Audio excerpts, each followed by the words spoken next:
I'd like to make the distinction between Cushing's disease and Cushing's syndrome.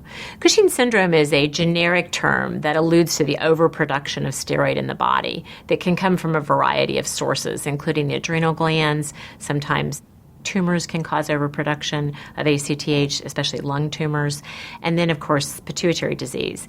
Cushing's disease is the name that is reserved particularly for pituitary tumors that overproduce ACTH. Cushing's syndrome has a variety of symptoms associated with it that include weight gain, sometimes as much as 100 to 150 pounds, which is classically located in the abdominal or midsection of the body. Stretch marks on the abdomen that can be purplish in color, easy bruisability, and thinning of the skin in general is also noticeable. In addition, especially women can be substantially bothered by hirsutism and acne that can be quite severe.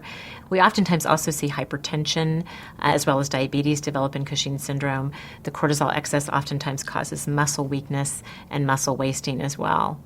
Cushing's disease has a female to male preponderance of about 8 to 1. It also more commonly occurs in the younger population, so we're oftentimes seeing individuals who are teens and adolescents or in their early 20s.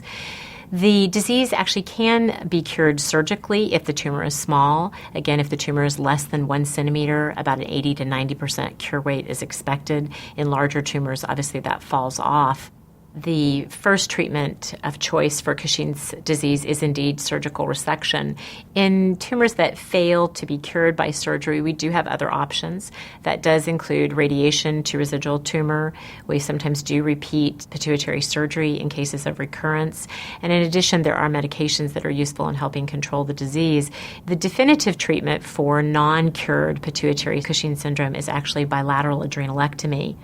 It turns out that the ACTH hormone that is produced by the pituitary gland is not the hormone that causes the symptoms and the problems. It's actually the hormone called cortisol that is produced by the adrenal glands. So by removing the adrenal glands, we actually remove the target tissue and therefore get rid of excess cortisol production.